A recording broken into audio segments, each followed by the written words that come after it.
Okay, YouTube, this is Accelerator Joshua, and I wanted to show you guys one of the first guns I ever used for playing paintball.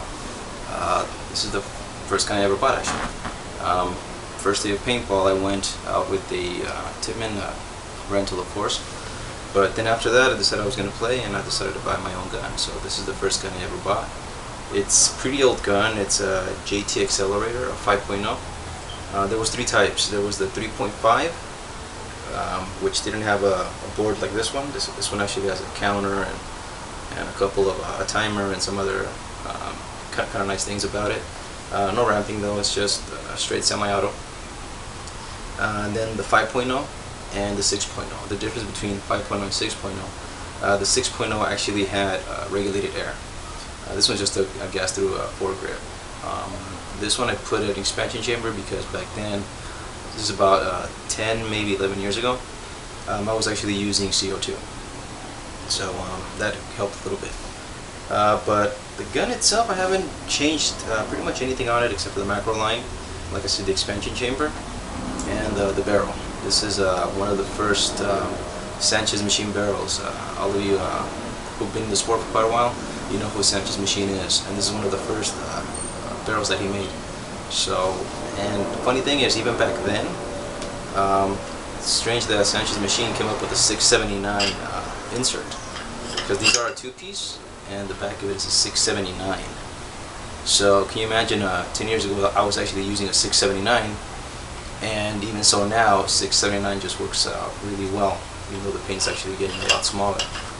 So you know, it's accuracy on this thing is really well. I got so used to it that I could take out targets from quite a distance, you know, from the maximum range, which is about 150 to 200 feet, and I was able to get breaks on them. And like I said, the gun still works. I still use it once in a while. It doesn't have a high rate of fire, and it doesn't leak, but it's noisy as hell. So it sounds like a gun going off. It's really loud. For a blowback, it's a lot louder than most of the guns out there, like I said. Well, it doesn't chop. It's got a quick release bolt, so that's one of the reasons why I bought this gun. It was cheap, and the maintenance was really easy to do. Like I said, I just pull this pin, the bolt slides out, you can easily get to the internals. So that's something that's really nice about it. And as you can see, it doesn't leak air at all, and it works just fine. But doesn't have a high rate of fire, like I said. The board, I think, caps out like at 7 or 8 BPS. So yeah, obviously now I'm still use that one, but mainly I'm switching over to the auto cockers. You've seen this in a couple of my videos. 2004 Pro Stock.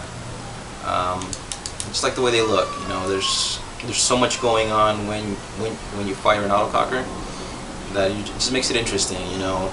Back, it actually shoots first, and then you see like the back block moving the bolt back, and the whole thing works out.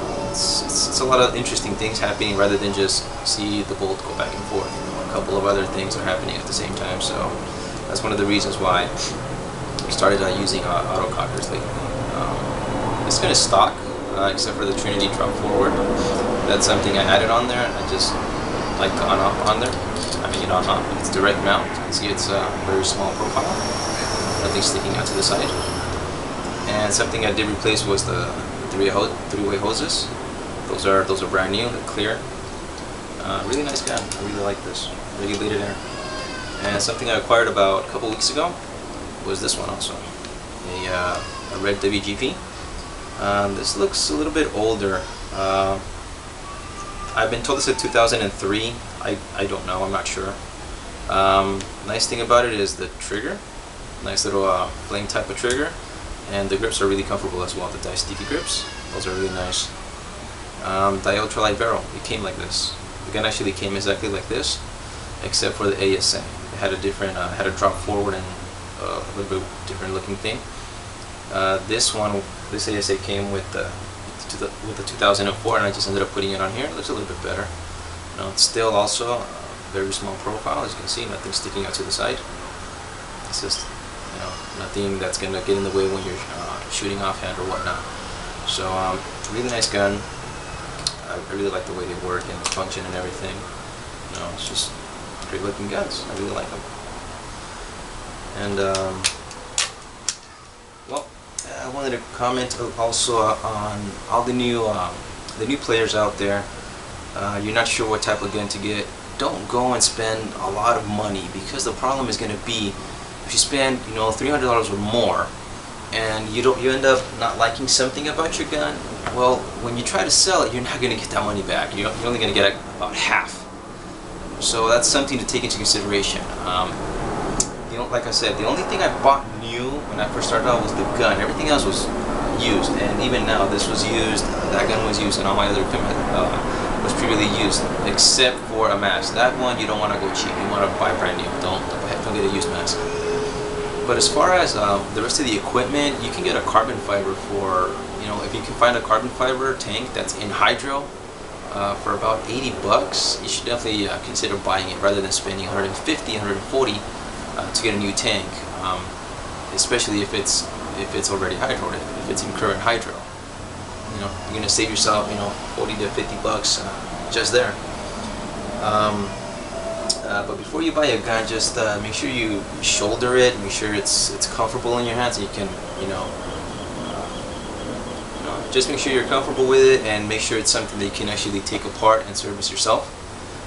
Like I said, that was one of the reasons I bought this one. It just looked like it was very easy to take apart, and it turns out it was. I never took it to a shop. I did all the maintenance and cleaning myself, and it still works. Very loud gun, and quite heavy. I think it's made out of like die-cast metal. It's not aluminum. It's just a really heavy gun. It's about a 10-pounder gun once it's got the hopper on it. It's very quite heavy. Not like the newer guns now that are a lot lighter. And for the experienced paintball players, go easy on the beginners. I mean, you guys already know how to play. There's no reason for you to shoot, full auto on a beginner that's got a freaking Tipman. It just doesn't make sense. All the people that are complaining out there that there's not a lot of people, there's not a lot of beginners joining into the sport, it's because of that. The experienced players are taking advantage of the newer players. I don't do that. If I get into combat, with a beginner, and you can tell because of how fast they're shooting and how they shoot back at you. They might not be snap shooting; they'll just stick out a little bit at a time. That's how you know when you're going up against an experienced or a beginner player. And like I said, if I'm in combat with a beginner and I know it, I try to hold back. I don't. Well, first of all, none of these guns are full auto. They're just straight semi-auto. But I just kind of mess around with them. I play a little bit, but I don't try to hurt them. And if I do end up hitting them, I just make sure it's 1 or 2 breaks. I don't try to light anybody up, especially in close quarter combat. When you're going through a maze or just any place that you have close corridors. If I see beginners in there, I try to make them surrender. I don't try to shoot them, especially when it's less than 10-15 feet. If I have to take the shot, I'll do it. But it's going to save them from complaining. It's going to save them from getting a bruise. Us experienced players, we're used to it. So all of you experienced players out there, just keep that in mind. You want